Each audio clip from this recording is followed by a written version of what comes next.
Good afternoon. I'm here to provide an update on teacher bargaining and speak directly to students, families, and teachers. It has now been 2 weeks since the strike began and since students have been out of the classroom, and we've still not received a realistic and fair proposal from the Alberta Teachers Association that would work for students, teachers, and taxpayers. But we do not believe this strike can continue indefinitely. It's hurting students and families, and for that matter, teachers. Given this, yesterday, the Provincial Bargaining and Compensation Office wrote to the Alberta Teachers Association and formally requested an agreement to enter an enhanced mediation process.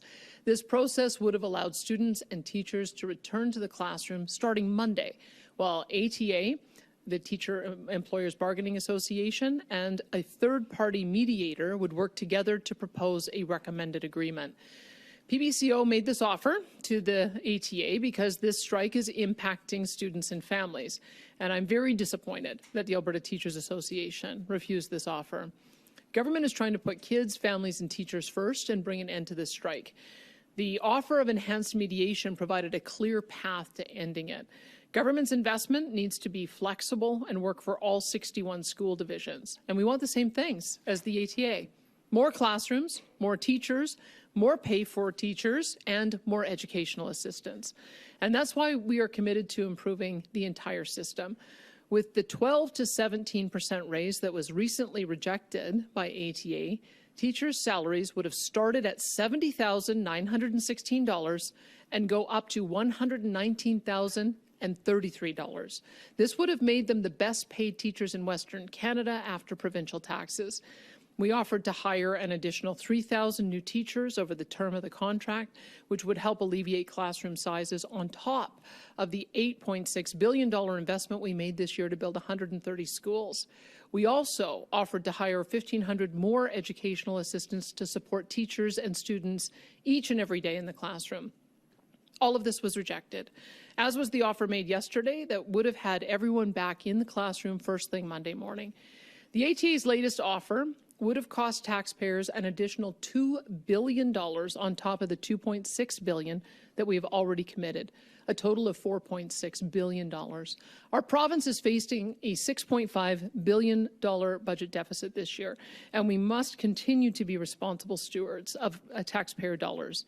TEBA is ready and willing to continue negotiating, but the ATA needs to come back to the table with a deal that is grounded in reality. After about 3 weeks, a strike of this nature would reach the threshold of causing irreparable harm to our students' education. The ATA needs to do this for its members and for all students. If it refuses to do so, we will consider other options to bring this strike to an end. Did you have anything to say? Yeah. And I'll now turn it over to the Education Minister. Well, thank you, Premier, and good afternoon, everyone, and thank you for joining us here today. Like the Premier, I as well am deeply disappointed that union leaders have declined our proposal. We asked union leaders to let kids go back to school and bring in a third-party mediator to help us resolve this impasse. By rejecting our offer, students will continue to face the consequences of this strike with no clear path to getting them back. As Minister of Education and Childcare, my highest priority is always Alberta's children and their education. Every decision I make is guided by the principle of putting kids first. The ongoing absence from school is impacting the education of more than 700,000 students across our province. Our offer provided a fair and collaborative process, one that respects teachers and focuses on resolving key issues through enhanced mediation. Instead, the uncertainty continues, placing even more stress on students and families. Students have missed out on valuable learning, sports activities, personal development, social interaction, and more. These kids have already been through enough with COVID, and keeping them out of the school again hurts them even more. I want to take a moment as well to speak directly to our teachers. We hear you. I hear you. And we know more must be done. And we agree with you and want to work with you. But our children should not be put in the middle of this. We are ready to hire more teachers to help bring down class sizes. We are ready to hire more EAs to ensure students receive more specialized supports. We are ready to combat violence and aggression in the classroom because no teacher should be punched, kicked, or assaulted. We are ready to build more schools to deal with the sudden and dramatic increase of students. And again, I want to say a thank you to all of our teachers. I know that you put your heart and soul into your jobs, and Alberta's government values and respects the work that you do. Teachers are the heart of our education system. Your voices matter, and your insights are essential as we work together to strengthen Alberta schools. Now, despite union leadership's rejection of our plan to get kids back into the classroom, our commitment remains unwavering, and we want Alberta's children to be in school, learning, and growing every day. Their education and well-being are at the heart of everything we do, and next steps will be focused on getting kids back into the classroom as soon as possible. In closing, I call on union leaders to make the right decision and get our kids back into the classroom where they belong. I'm confident that with the assistance of a third-party mediator, we can reach an amicable resolution to the current impasse and avoid further harm to our kids. Thank you, and I'm now happy to pass things over to Sam Blackett to moderate today's Q&A. Thank you. We'll now start our media Q&A portion. We are running tight on time today, so a reminder to keep it to one question, one follow-up, and please state your name and outlet before asking your question. We'll start off here in the room before making our way to the phones. Go ahead first with the mic. Edward from City News. My question's for the Premier. Premier, regarding the letter the province sent to the ATA asking them to return back to work, the ATA says they will not go back to work Monday and will continue striking. They also called TEBA's request to take off the table classroom ratios in the enhanced round of bargaining, undermining any resolution for a solution. What is your reaction to the ATA still saying they will continue to strike, and why has the province removed the discussion of classroom ratios in the enhanced round of bargaining? Well, I think, unfortunately, the ATA is fixated on a single solution, and that's part of the problem that we have. There are lots of ways to deal with classroom complexity, and there are many jurisdictions that have gone to court to make sure that they do not give up that flexibility, because some of the solution might indeed be smaller class sizes. Some of it might be hiring more education assistants. Some of it might be what they have in Saskatchewan, which has proven very successful, is having dedicated specialized teams that pull kids out of the classroom to work with them one-on-one. So I would say that the AT, unfortunately, has fixated on a solution which hasn't worked in the past. I know that there was $2 billion that was spent under the NDP to try to reduce class sizes, and year after year after year, the class sizes went up. And so that's something that we have to be mindful of, is that there doesn't seem to be an agreement on even how to calculate it. If you look at the number of teachers that we have, 51,000 and 740,000 students, that would be a pupil-teacher ratio of about 14. If you just focus in on the 35,162 teachers that they say are full-time teachers and divide that by that number, that's 21 to 1. So it seems to me like if we're doing the math, then we're already there. So I think that's why it's problematic to try to have hard caps and arbitrary formulas written into contracts. Let's work together on what we know is the solution, which is how do we deal with complexity, and we have to be able to have the flexibility to do that. So that's what we're asking them to do. Come back to the table. Let's work together on how we address those issues of complexity. But the idea of giving up some of those, some of that flexibility is something that we have heard from the 61 school boards that are involved in this negotiation, that they're simply not prepared to do that. And then on back-to-work legislation, the legislature, I believe, is reconvening on the 27th. If the strike continues, would that be the government's first piece of legislation to essentially have the teachers go back to work? And if not, how many days would pass before the province would move in that direction? If we get to October 27th without kids returning to the classroom, that, in the view of my education minister and others we've consulted with, would constitute irreparable harm to children, especially those who are trying to do the preparation that they need to prepare for university and be able to write diploma exams. So I would say that if we do not get back to the table next week with the students returning to classroom, you should fully expect that there'll be legislation in the week of October 27th. Premier Carrie Tate from the Globe and Mail. I have a question about the Wyant report this morning.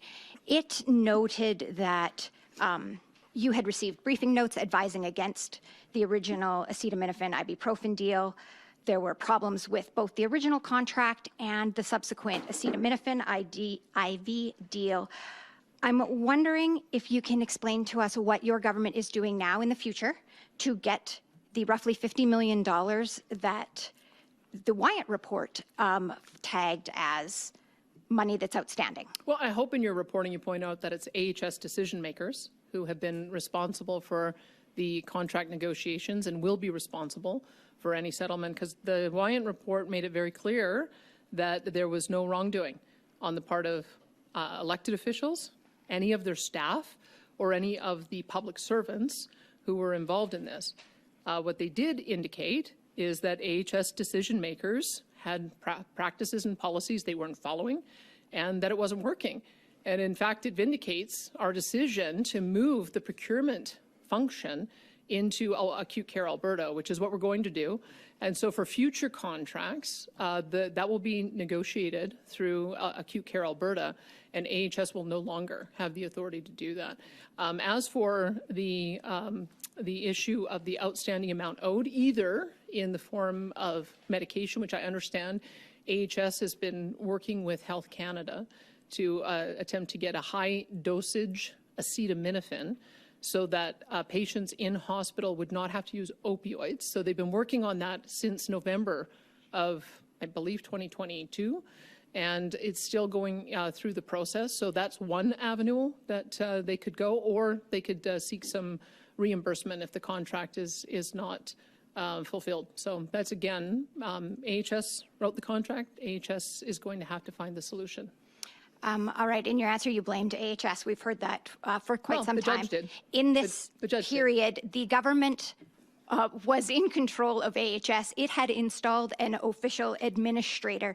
You had signed off on the briefing note that indicated, go ahead and purchase this, and a ministerial order was issued. Do you carry any responsibility for what has happened? Well, the judge says that it is perfectly legitimate for government officials to make policy decisions. They also said it's not unusual for AHS to procure medications, that they do it all the time. They also noted that AHS has been signing charter surgical facility contracts going back to the 90s. So I would say that it's very clear from the report that that AHS decision makers did not follow their own Right, but policies. Premier, do you carry One any question, one do you follow-up. There's a feel large any queue of people behind do you you feel today. We're any not gonna do this today. responsibility for what has happened? I think I'd encourage you. Do you encourage carry you- any responsibility at all? I'd encourage you to read the report. I've read the report. I'm Yeah, just then wondering. You'll see, do then you? if Carrie, I you may, asked. you'll see that through much of this decision making, there was a former premier, there was a leadership contest, and there was a by-election campaign going on. So I would say that that is a pretty clear evidence that a lot of the problems with AHS decision making were with AHS decision makers and their staff. And I think that the judge's report makes that very, very clear when he indicates that no politician, their staff, or anyone working for the government of Alberta was responsible for any wrongdoing. Okay, thanks, and we'll go to our next at the mic. Hey, I want to go back to the teachers. I mean, it's no secret to anyone in this province right now that class size is the #1 sticking point for the ATA. So, I mean, there had to be some sort of, I guess, acknowledgement on your behalf or your government's behalf that this letter wasn't going to work without the class sizes. So you mentioned you're disappointed. Are you surprised that the ATA is saying no to that letter? Well, I think that the ATA the leadership needs to understand that there's, what's the phrase, more than one way to peel a potato. That there is a way for us to be able to address the issues of complexity without having a one-size-fits-all approach. And I've offered many different observations about how that can be done. We could have specialized small classrooms. We could have more EAs. We could have dedicated EAs to the highest needs. We could have specialized learning environments with specialized teachers pulling kids who need the extra assistance out. There are lots of ways to address complexity without going to the type of policy that simply hasn't worked before. When I go back and look at the last class size reports, after the NDP was spending $2 billion, and go look at the Auditor General's report. It was the Auditor General who said this isn't working. $2 billion to reduce class sizes, and I believe they went from something like 18.2 up to 20.4 over that period. That is a very clear sign to me that these kinds of arbitrary ratios don't work, and there's probably a few reasons for that. Because if you look at the list of teachers, there's many that have been pulled out of the classroom, whether they're substitutes, they're assistant principals, they're vice principals, they're some kind of student leader, they're curriculum specialists and learning leaders, they're consultants, they're counselors, there's other learning support specialists. This is the problem that we have, is we have to make sure that the teachers are allocated to the classroom first. And so that is what my minister and I are going to be focusing on once we get to an agreement with the teachers, is we're going to be looking at why it is that with 51,000 certificated teaching staff, we still have and are hearing about class sizes that are unacceptably large. That, to me, suggests a management issue. And so I don't think that we solve that by having an arbitrary formula. We solve that by going in and finding out what the mix of staff is at an individual school and what the targeted approach is going to be for each of those schools.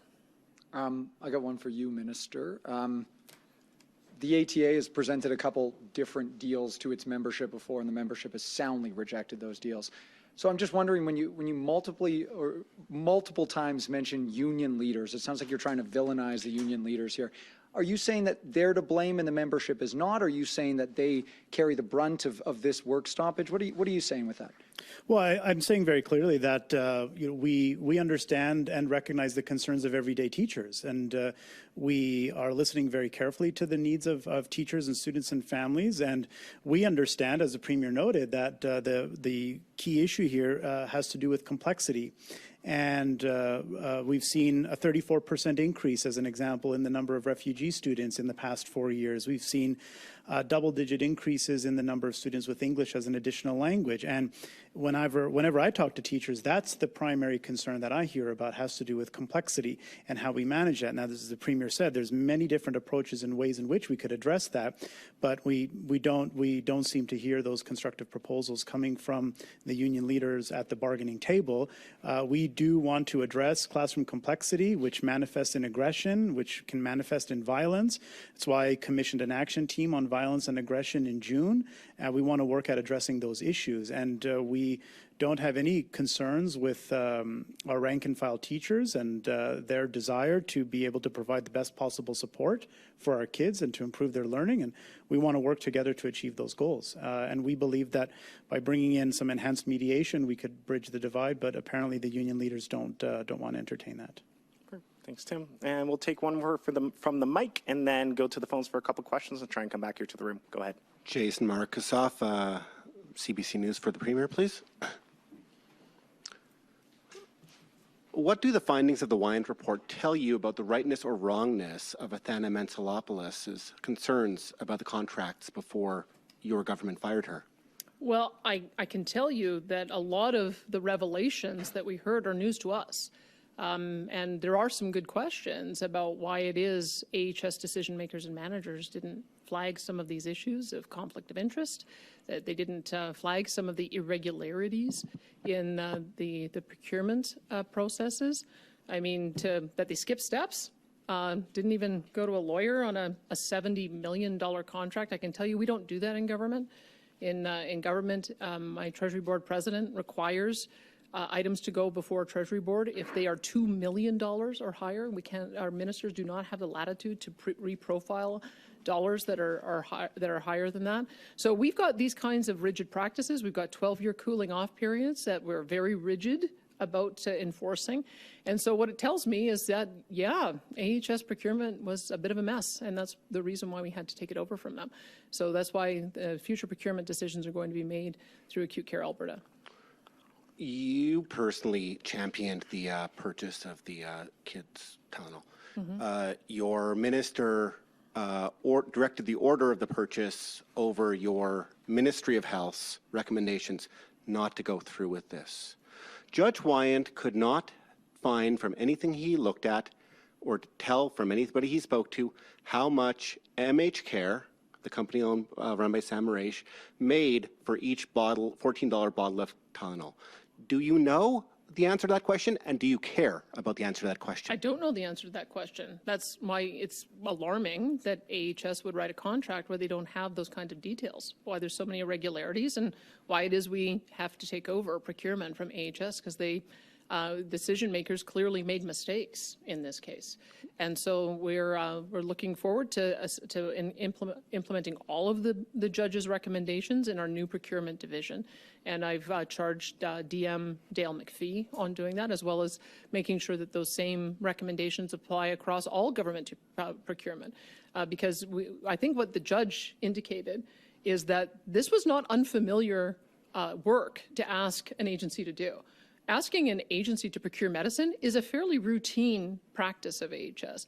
Asking them to sign charter surgical center contracts is a fairly routine practice. But for some reason, the processes were not followed here, their own processes. And that was something that we're grateful for the judge for giving us some clear guidance on how to fix that. What will you do, ma'am, to find out how much MH care made about people behind you, Jason? Will you tell that to people? I can tell you that the judge is looking into that too. I think he's awaiting another report.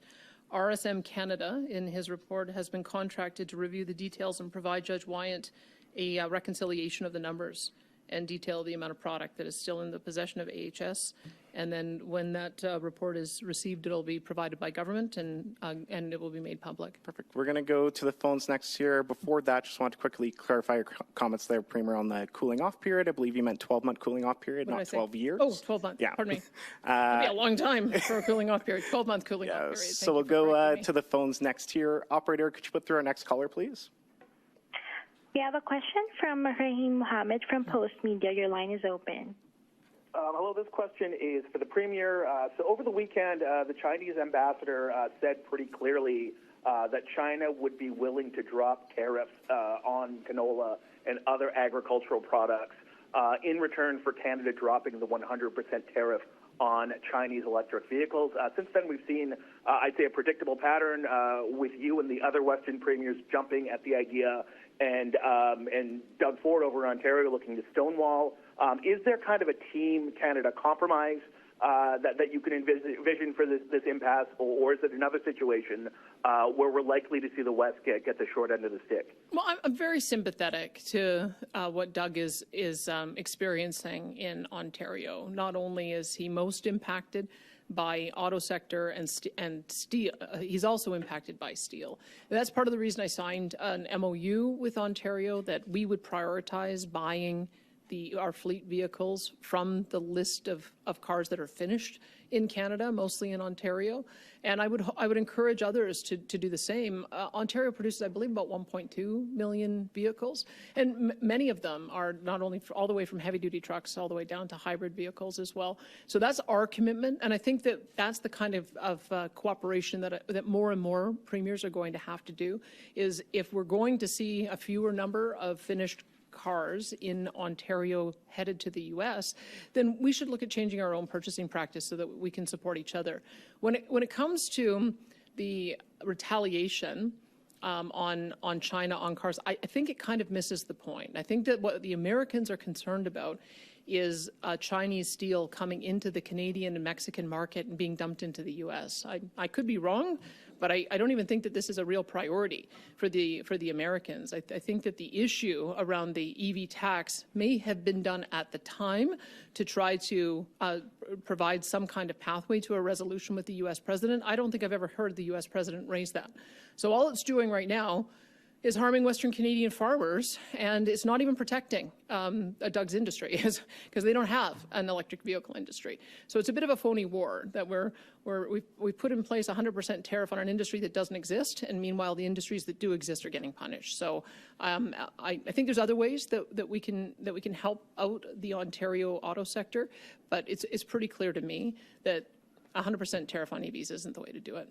I was in fact at a room, and I'm going to probably ask this in every room that I'm in.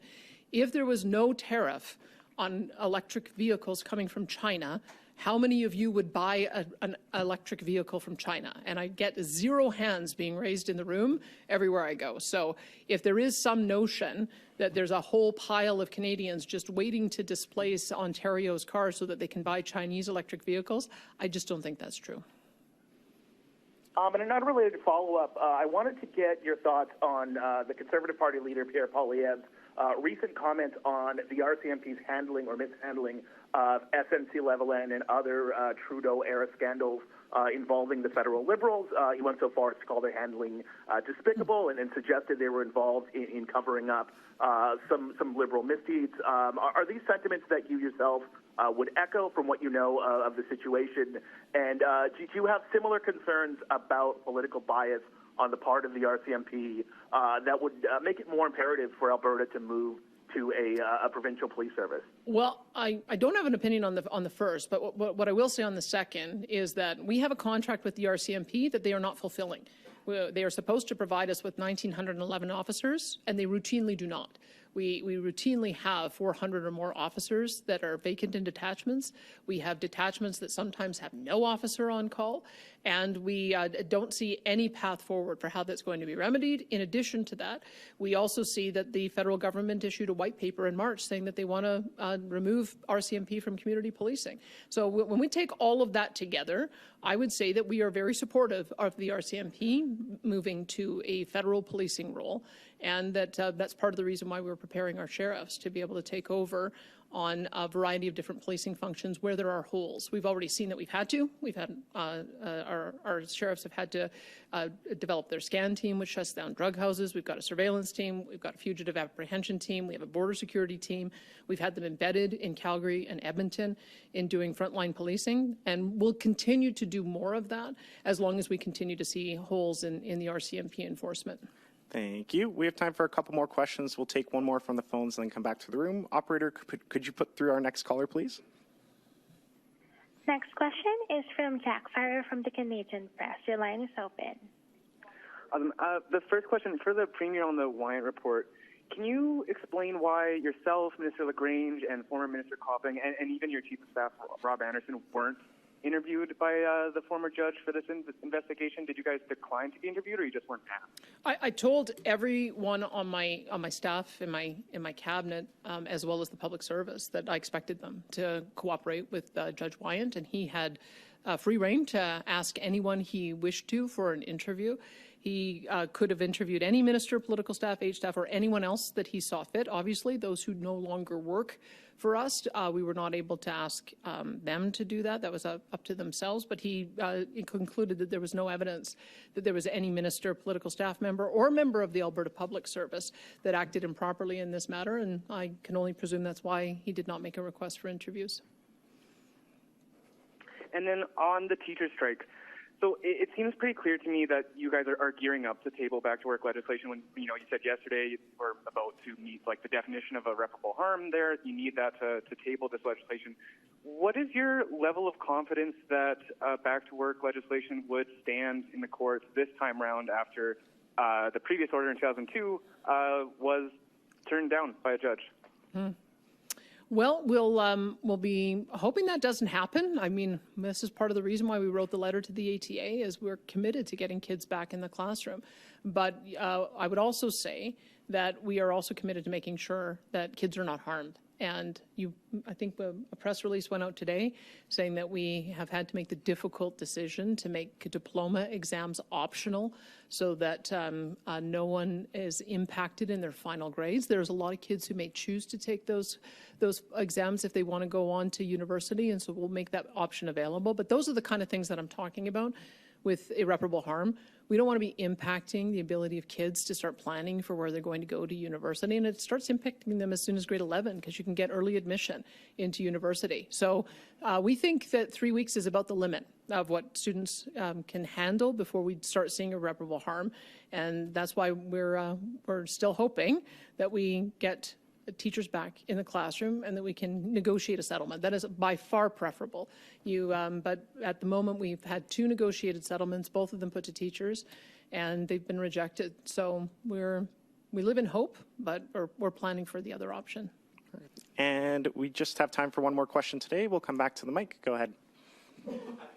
Just one question about the Wyant report again. If you're confident that there was no wrongdoing on behalf of you or any of your elected officials, will you now commit to a public inquiry to quell concerns of Albertans that are asking for one as well? Well, we know what the problem was. The problem was bad practices at AHS procurement, and we have already taken the steps to address that. We are turning Alberta Health Services into a service provider of hospital services. They've got lots of work on their hands to make sure that all of our hospitals are performing at the top level, and the contracting provision to charter surgical centres and procurement has moved to a secretariat, and the Acute Care Alberta will be in charge of that in future. So this confirmed, I think, the fact that we needed to move in this direction, that AHS had bad practices, that senior leadership was not enforcing their own policies, and it confirmed why it is we have to be more hands-on on this. So I feel like we have the information that we need to be able to correct the issues. So just to confirm, this Wyant report as well as the Auditor General report, those paired together, that's enough for you now in your government? I don't want to prejudge the Auditor General's report. There may be more that we learn from that. I don't know the time frame for his report, but that will be another proof point. The point is we're not going to wait to implement the recommendations. I've already indicated to my head of the civil service, Dale McPhee, that I would like all 18 recommendations implemented and make sure that it's not just in this level of procurement, but we need this level of oversight across all departments that do procurement so that these kinds of bad management practices do not set in. And that's all the time we have for questions Thanks, today. everyone. Thanks, everyone, for joining us.